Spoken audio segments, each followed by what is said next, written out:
people dressed in white, and they said, see, they answered, all you didn't do is add on the answer. They said, you know who they are.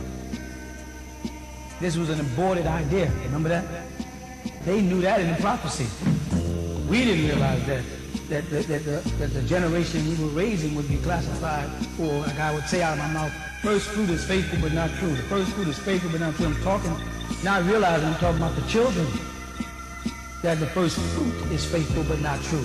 So the children that was the first generation of kids born to us would obey. They'll stay faithful. Some of them are still staunch Orthodox Muslims, but they're not true enough to follow us on into the path, right, of right knowledge. So the elders they were talking to were the elite, or the Egigi, speaking down to the Anunnaki, saying, you know who they are. They're the ones who have went through great tribulations and have washed themselves clean in the blood of the Lamb, which is symbolic of those people who were dirty. Because remember, you are from the seed of the disagreeable. Now, years ago, I explained to y'all about these webs. Right? I told y'all have webs, and that tells you, and you have gills if you once lived in water. That means that you're somewhere along the line, whether it's through breeding or cloning, there is the sea people inside of you.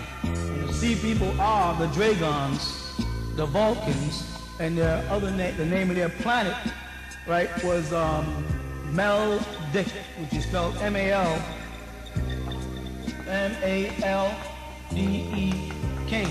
That's the planet that Nibiru, the ship, bumped into on its normal route, on its original orbit.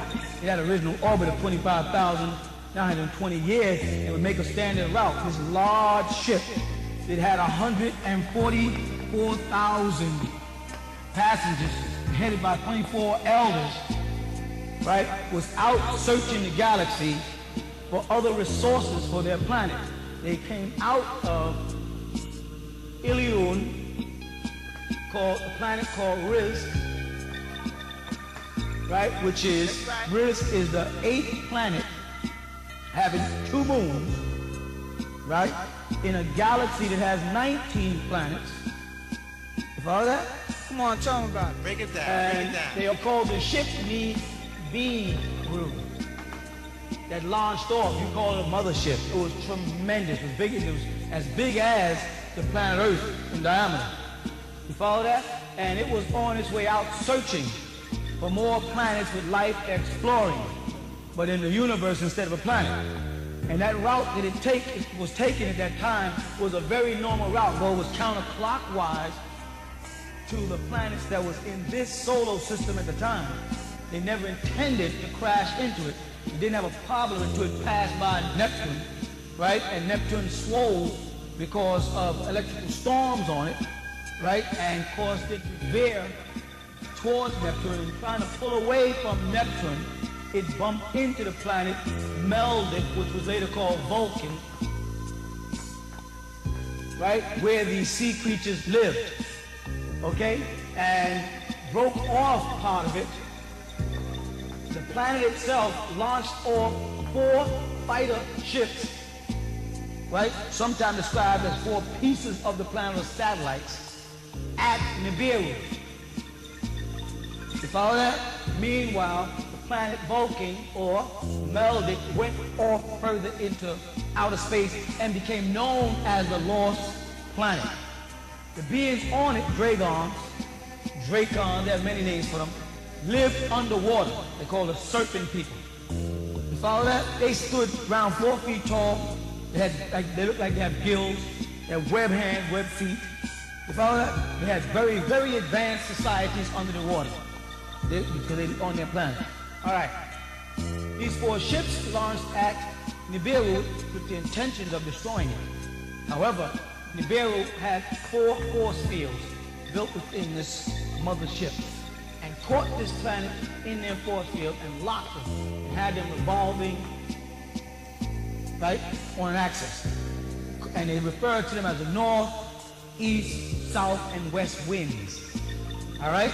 And then when Nibiru went on with its orbit, but it was wobbling now because of the crash in to Vulcan, or Maldek, caused damage So it launched all 3 ships to go back to Ilion and back to their planet to let them know that they could have danger, so that they would launch out other crafts to protect them. Within their fleet at this time, there were altogether 7 ships. And with the 3 going back, that would have been 10. You follow that? These 7 ships broke up into 2 parts, 3 and 4 fleets. And remember, you had 4 that was picked up from the Vulcans. And as this planet launched, went on further into its path, it passed by Saturn. You see that? And as it was moving, Saturn's planet Titan, it bumped into it, or as they say in ancient times, in ancient Sumu or Shumu, the ancient way to spell it is Shumu, right? It's called Ta-Neta in ancient Egypt, right? Same place, and that's Shumu is a way that they said Sumu, M-E-R, or Shinar, and that originally Shinar meant flat plains. Remember that, all right? So as it passed on by Saturn, it kissed off of Saturn, you follow? Or bumped into Titan as they have it, and then it was on a wobbly course. Okay? As it reached into the area near Haymak, which is the name that Earth was called because it had to do with sea and sea creatures, and this is the water planet, always known as the water planet. It has the most water, and then following it is Neptune. It had a lot of water, that's why it was called Neptune, right? This was Earth. Before it was Earth, it was like 2.5 to 3 times the size that it is today, which you have now. Earth at 7,126 diameter, 24,896 miles circumference, right? It wasn't that. It was just add that on twice and then add a diameter of the moon, right? And you'll have your size of the planet. So these beings launched on into, space again, wobbling. These were the supreme beings on this ship, or you call them Elohims in the scripture, or Anunnakis. This was taking place 25 billion years ago. Tell the people what time it is. Or better yet, make it, because 24 something, make it 24 billion years ago when this was taking place. So you know how long ago this was before the normal Homo sapien came into existence, as you know, right? They passed on through, and a whole Star Wars took place in the coming into the atmosphere, right? Where the planet Haymak was having problems because it had 2 larger planets and 2 smaller planets on both sides of it, causing its atmosphere to be disoriented anyway. It always wobbled. It was uncertain because it was pulling from 2 smaller planets from the sun, right, which is Mercury and Venus, and then Mars and Jupiter, 2 larger on the outside, was causing its imbalances. So when Nibiru, the big craft, also referred to as a planet, came into its atmosphere, its sphere of attack launched from Haymak 11 crafts, warships, to attack Nibiru. All right?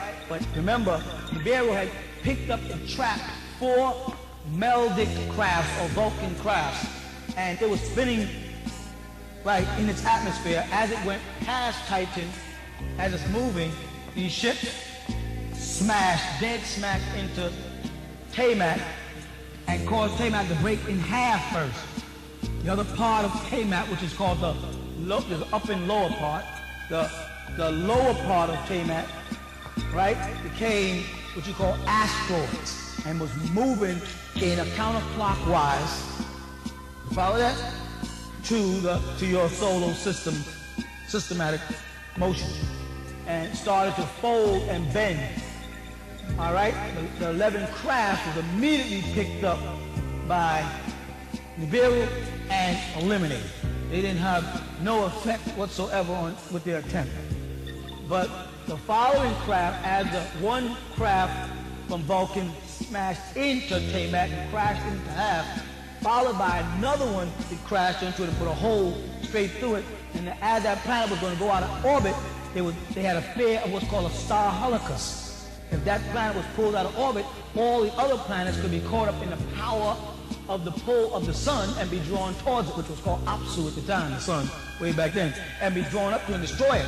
And the beings who crashed into it, these supreme beings, were responsible. They knew they were responsible for this crash. You follow that? And must do something about it.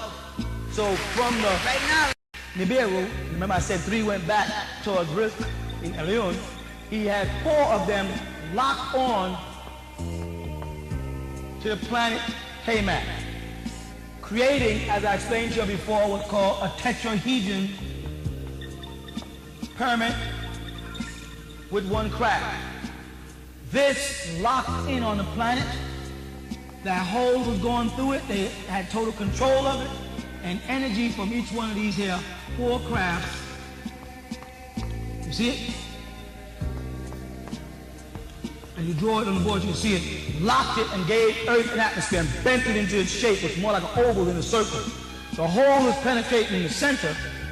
You understand?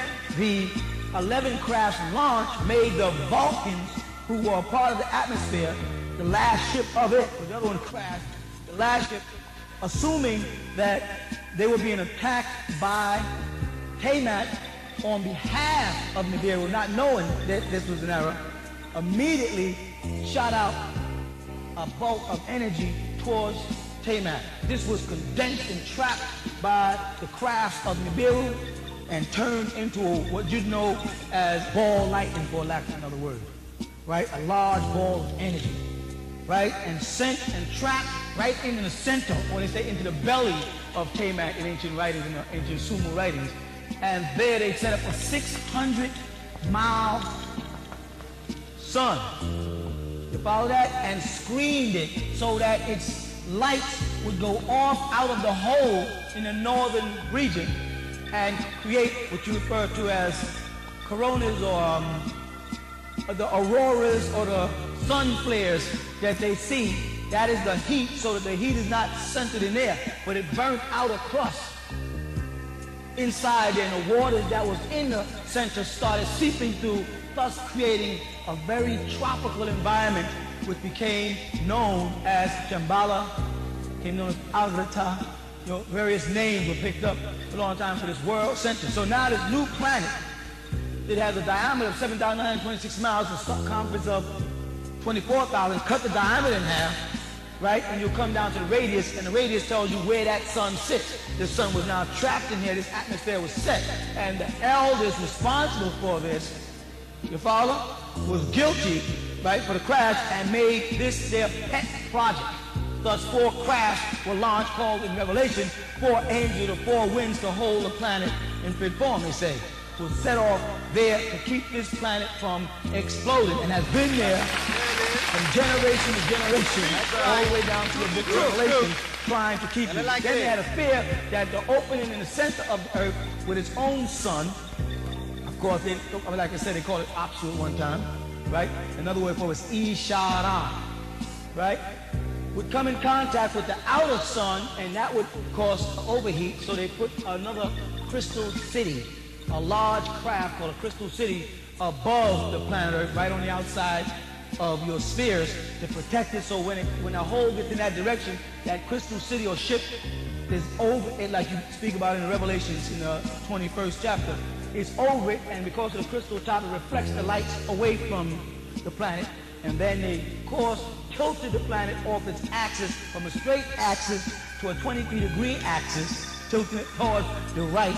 Why? There's more right-handed people on the planet Earth than what they should be, which is ambidextrous. You can tell you should have been ambidextrous, right? And there's a reflection on the planet Earth where, because of that, people look different on one side than they do on the other. You think when you're looking at yourself that you look the same, but if you took a picture of one side of your face and took a picture of another side of your face, you'll see that because the left side of your body is weaker and less developed, the whole side of your face is. So they say, well, your left foot is a little smaller, your left eye might be a little more closed. That is because that is obviously a scientific error.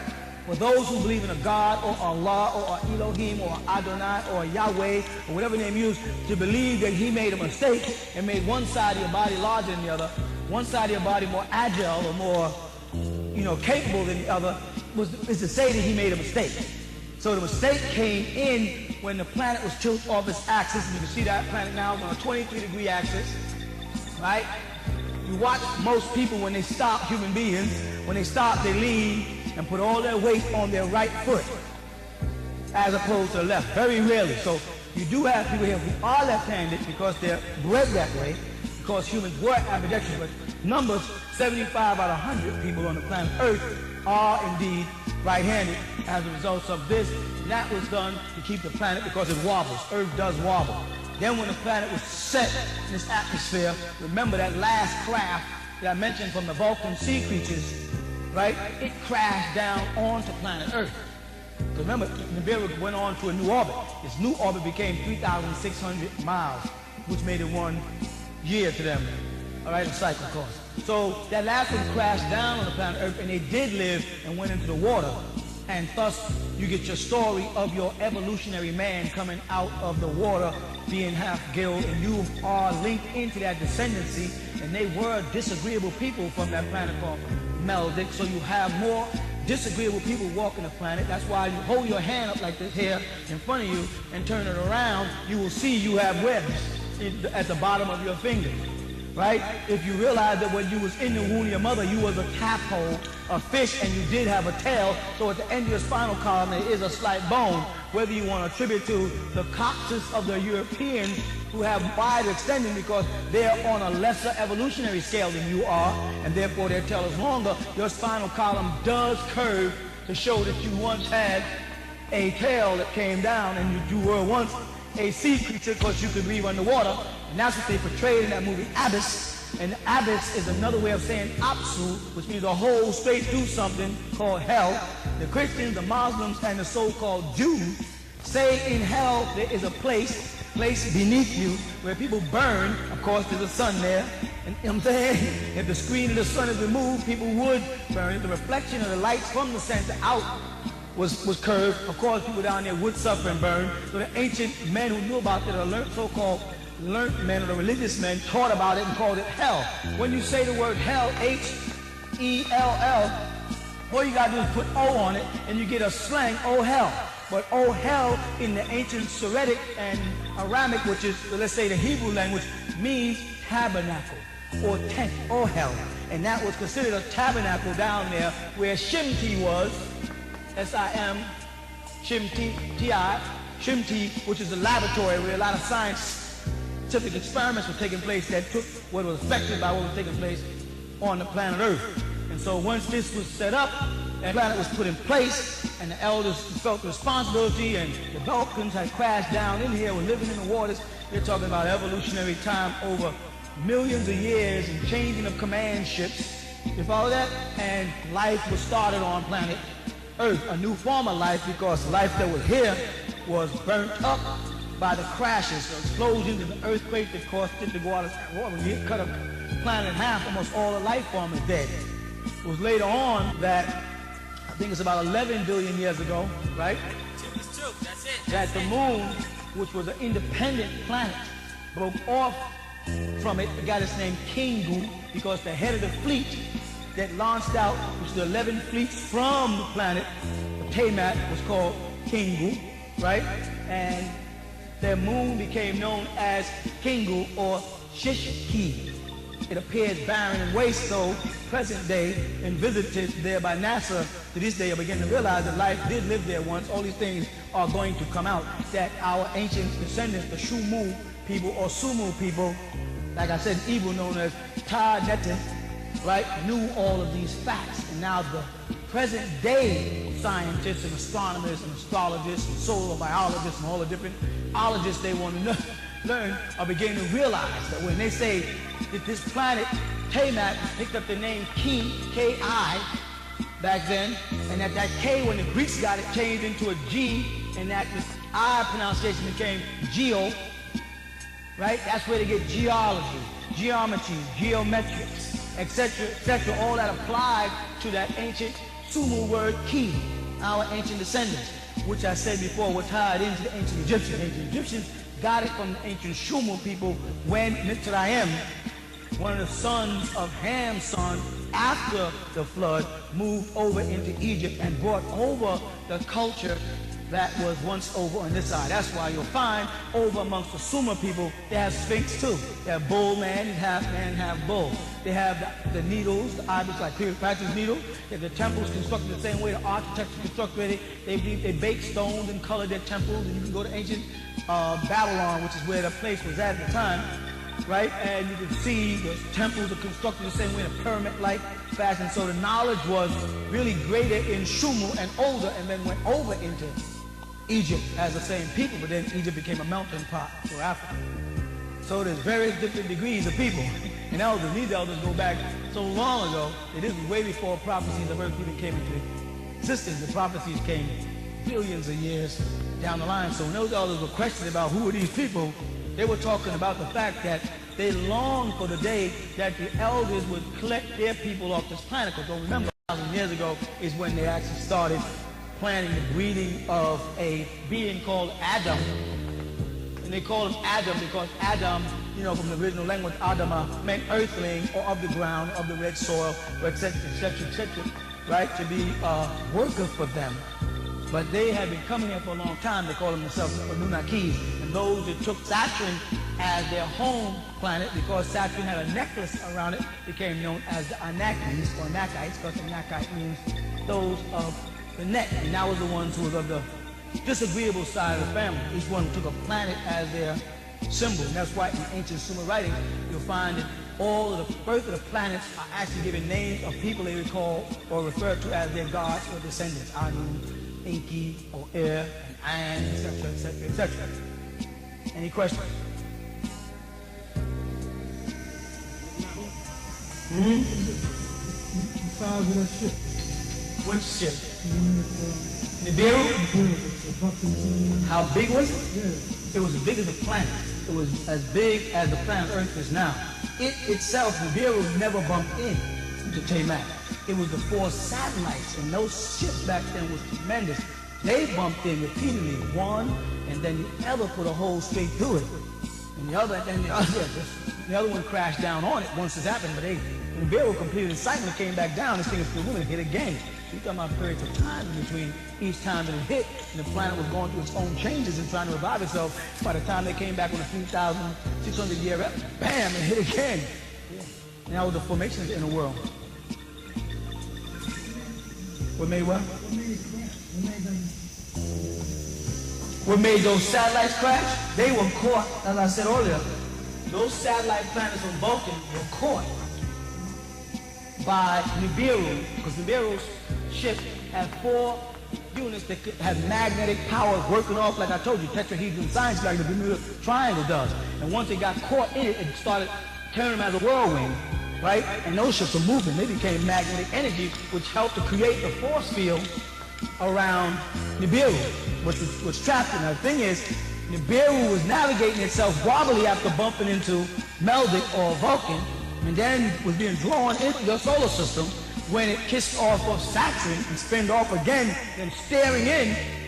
It never hit. Nibiru never really hit. It was the satellites that picked up that it can navigate for itself, but can navigate within which range between the force field and the actual craft of Nibiru in that circle of energy. There were those 4 Vulcan ships or Meldic ships, and they are the ones that crashed into Tamak. Nibiru continued on with its orbit outside this Earth, because it was a very common visit here. I told you before, because Mars had life, Jupiter had life, there's quite a few planets that had life forms here. Yeah. The 3 ships went back to Riz, right? Eventually heard of the conflict that, of course, there was communicating telepathically that was going on, but the commander of the fleet convinced them that everything was under control because they made their cycle, and they would be caught within this solar system, moving in and out of it counterclockwise. And that their greatest fear was the asteroid belt that was created in between Mercury, Venus, let's say Mercury, Venus, Earth, Mars, Jupiter, and Saturn. In between there's an asteroid belt of asteroids moving in the opposite directions. And that was their biggest fear, because that was created by that breaking off pieces, the lower part, as they say, of Tamak. And if they could keep that under control, they would have no problem. So ships was sent to protect this solar system. But right? The message came back that Nibiru was no longer in danger, was under control, right? And that the aggressors, the 11 aggressors that came out from Tiamat was eliminated, and the 4 ships of the Meldic or Vulcans was eliminated, and that one ship that crashed down was not their concern. They crashed down, went into the water, and they began to germinate in the water, and of course moved on Earth. Eventually, as you see ancient primitive man, they speak about him being coming out of the water and then coming on land. They give him all kind of allergies and fungi, all kind of names. The atmosphere was conducive, but that was way after when the planet was set. That was way after the fall of the ice age and the landslide. That other story about man and the atmosphere being with ammonia, etc. That's another story of another kind of life form. But that life form was in the water because of that crash down. Right? And they do some mathematics now. They do mathematics, and they base these mathematics on the distance of the sun and certain other formulas, and it proves by 0, 2, 3, 4, right, times 2, 3, 4 to the distance of the sun that there was definitely another planet that lived within the solar system and has something to do with asteroids, right? And that is that planet Meldic, or Vulcan as it's called on present-day television. The bowl of Genesis 9 that the Elohim made a covenant with Noah with was a mothership. They said you'll place the bowl, Crystal City, light hits it, and it gives off a rainbow effect because it hits a crystal. And if you look through a crystal, you see, so we'll place a bow in the sky as a covenant with you because you are perfect in your generation and that you are a new Adam. For all times with your generation, that bow was the mothership. The mother plane, Honorable Elijah Muhammad called it. Also called Nibiru, manned by the son of Enki, Murdoch. You saw that? That was this one. That was this Nibiru.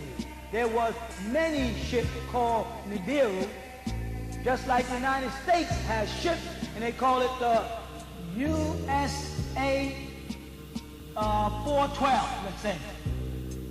And that abbreviates United States of America 412. You understand that? Nibiru is a star fleet, the large ship that launches from Risk. Risk is the 8th planet in a 3-sun galaxy called Ilium. The Quran refers to it as Ilium. The Torah refers to the deity over it as El Elyon. And even Baal, a descendant from Anu, named one of his sons, Ilion or Ilion, and he became known as El. If you write the name Babylon, you see that Babylon really spells Bab-Elon. Teach that truth, bro. Bring it out, bro. Y-L-O-N. Now, you have heard over the years, Bab means Bab of El, and of course, the word Babel. Door to El or confusion, right? But today, on this September the 8th, 1993, is the first time you're going to hear it being used this way. The door to Ilion, the door to the highest. But in due time, people will start to pick it up the way they did the word history and reverse the word dog backward and get the word God and say they came up with it, it didn't come from me. All right? So when they got down to earth, which is in your Bible, as Yahweh came down to see what they were doing, he found out that instead of Enki doing what his father and the people of that galaxy called Elohim or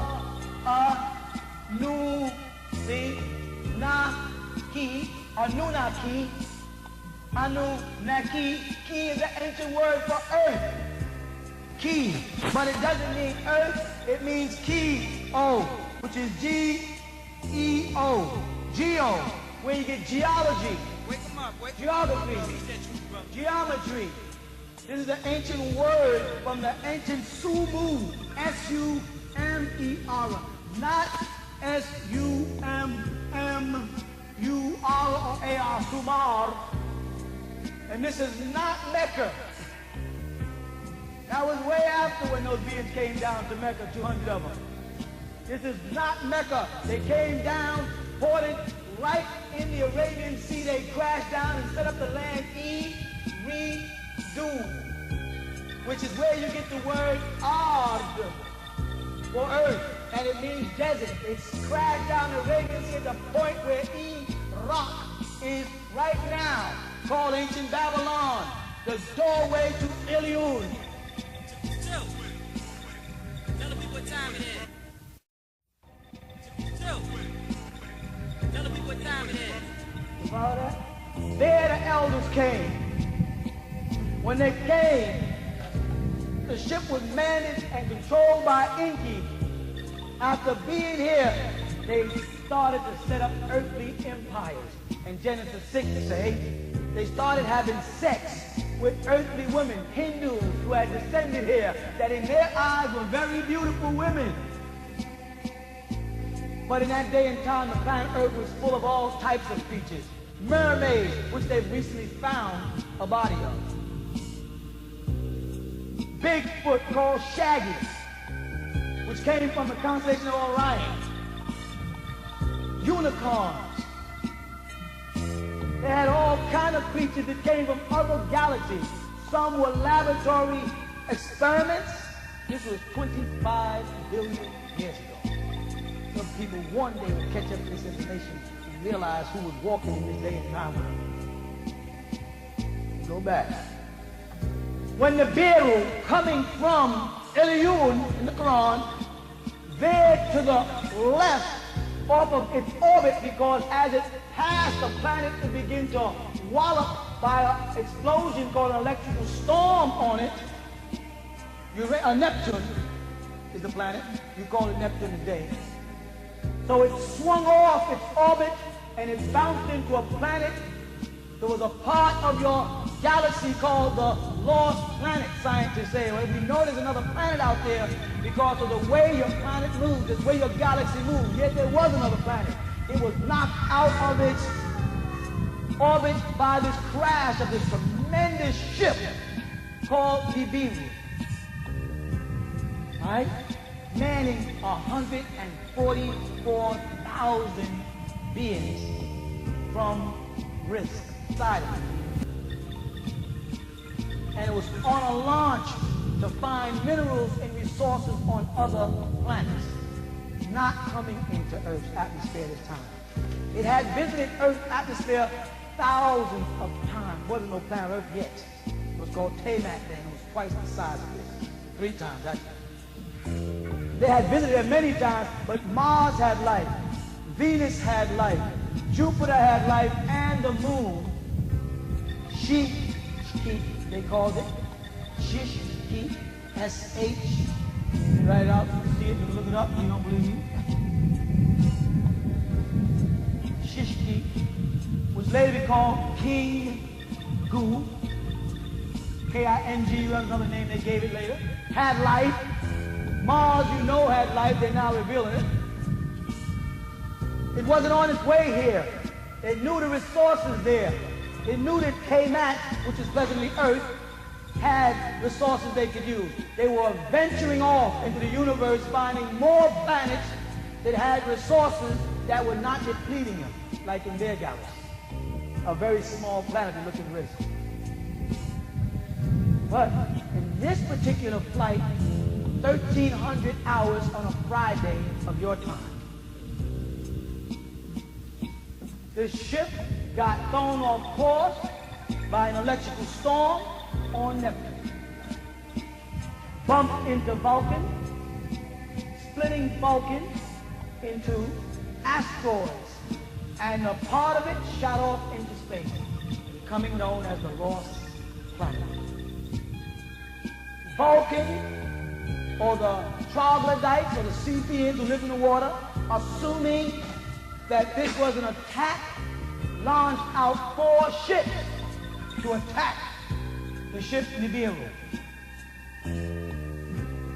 Those 4 ships manned by 4 angelic beings, as they would call them, or crew of them, could not attack Nibiru because Nibiru was set up with 4 magnetic force fields sitting around it because of the tetrahedron science of magnetism.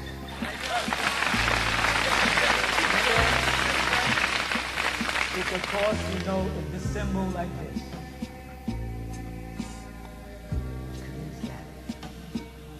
Right?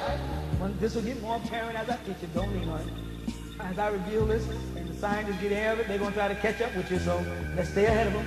If you don't believe me, then you go listen to them. Go listen to read the science monitors. They're waiting to hear what I got to say.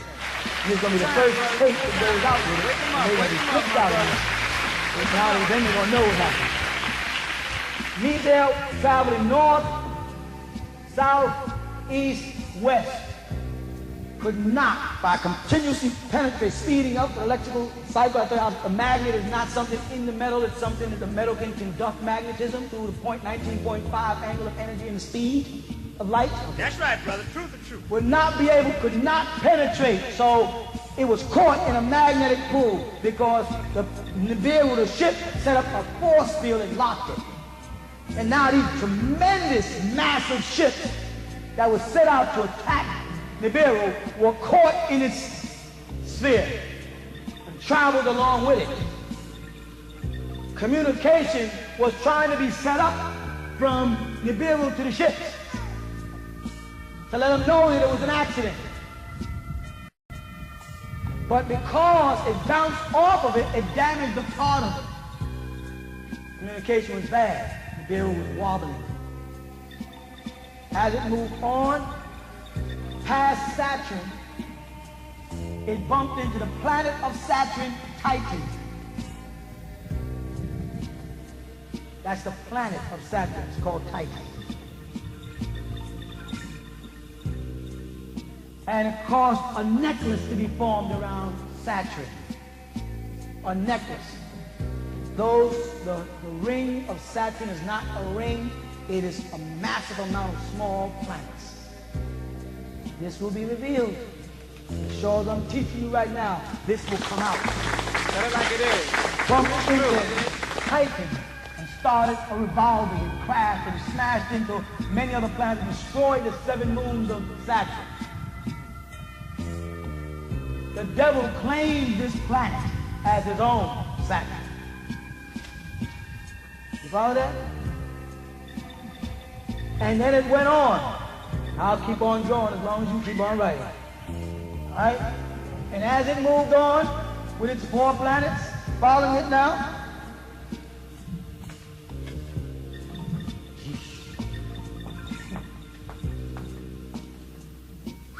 it veered in towards your solar system. It was now had moved off of its own orbit, which would have been 25,920 years, into now up to a 3,600 year orbit, and it's moving. These ships are moving in opposite directions, and caught in this. This is twice, 10 times the size of this. This is bigger than Earth today. And Earth is 7,926 miles in diameter. That thing was bigger than that. Right? This is 8,970 miles in diameter alone. Here's Tamak. As they're spinning and moving, this planet or this ship from the Vulcans goes straight and hits the planet, shattering it. And as this here, as Nibiru begins to pass planet Tamak, this is the north wind. That's how they refer to them in those days. The other, which is the west wind, or the east wind, let's make it easier, spun as this planet had already been hit and been broken up into asteroids moving counterclockwise. Why does the asteroid belt in the middle of your solar system moving counterclockwise? It causes so many disturbances, so much fear of hitting this planet. Do some research. Then this began to close and was spinning this planet Tamat as it got hit. Shattered pieces went on, moving in the opposite direction, counterclockwise. Tamat began to spin as the other wing hit, smacked right into it, and penetrated a hole through it. You follow that? Nibiru went on to 3,600. Their cycle came back through while this planet was wobbling like this. And life form on it was dying. It resulted in ice ages, landslides, and beings on the planet were dying. The elders launched out 4 angelic beings called the 4 angels at the 4 corners of the earth to hold the winds. It's in your Bible. Right? And they tracked planet Key, as they called it then, because of the geological, geomathematical, geometric, all the science is going to be needed to survive the planet. This is before Earth people here were born here. The beings living on here. Right? They trapped it. By now it had formed a hole straight through it. And the sun was there, Apsu. They referred to it as Ki, not Tamat, no longer. Tamat was another name there for evil. Because they thought it, by crashing into it, it could have endangered. You understand how it happened. And they set up this science. You draw a triangle, you follow, put your tetrahedron lines in the center. Planet is trapped right in here. The hole penetrates from here to there. With me? Yeah, we with you, brother. Teach. A ship there, a ship there, and a ship there. Equal distance from this. Like that is. If I put this where it belongs, it would be right here. And that would be right there. Nope, no lower, right? Right there. You with me? That's right, brother. Sit down, brother. All right, brother. Keep your planet in its orbit. Created centrifugal and centrifugal forces to lock the planet in place. You follow that? The Bible refers to them as the 4 angels of the 4 corners of the winds. You heard that before? Right? And now you're mathematically in orbit. The next fear was when the planet, because it was wobbling and moving, is in direct direction with the sun, what would happen? Blow it up. So they, through that code, they put a reflecting mirror from the ship, and the ship they sent up was a crystal city. The Honorable Elijah Muhammad called it the mother plane. And it sits right over the opposite pole from where the tetrahedron sign pulls on this side. It's on the opposite side. And it sits there. And then these 4 ships pull back further out, and the planet is safe. It's now ready to be mined again. It was now ready for various life forms. So they started transporting life forms here. To content with the beings here did not have any intelligence, and they would not be able to sustain the planet. They had to learn sciences because your ozone was going to deplete. The atmosphere was going to go bad. The sun was getting closer because it was now slightly off your orbit. The planet Earth is slightly off its orbit. They had to set the planet up, so they started transporting beings here. 2 of the ships did one. The third one finally crashed in. The last ship, or what you call the west wind, these beings here from Vulcan got picked up by Nibiru and educated by them to be informed. They showed them screens of the flight and how it happened and how it was not done intentionally. You follow that? And these beings were transported here to Earth and was put in the seas here on this beautiful planet, so rich with minerals. You follow that? And they lived in the seas here. Descendancy. Other plant beings came, planted germs in the water that would eventually become amoebas and algae because the planet was set once the fire stopped. How did it all happen, you say? Well, it goes back a little further. It goes back to the circle and the square. Putting the circle in the square, we get the hydrogen and the helium. You take the circle, cut it into 4 pieces of pie, lift one piece of pie, namely this piece, the upper right-hand piece when you're facing it, and it becomes the bottom left-hand side. That's this. Move it down. You see it? Vice versa, hydrogen. Do the opposite direction, helium. H1, He. What is helium? A substance, when it burns, it gives off hydrogen. This was long before this incident. This happened 93 billion years ago when the sun, Apsu, was created. That's how the Enuma Elias picks up. When on high, before things were named. It's starting at the creation of the sun. So you know that the tablets, the 7 tablets of the Enuma Elias was put together about the birth of your universe and you. How to read them, how to decipher them, they don't know. That's why I'm here.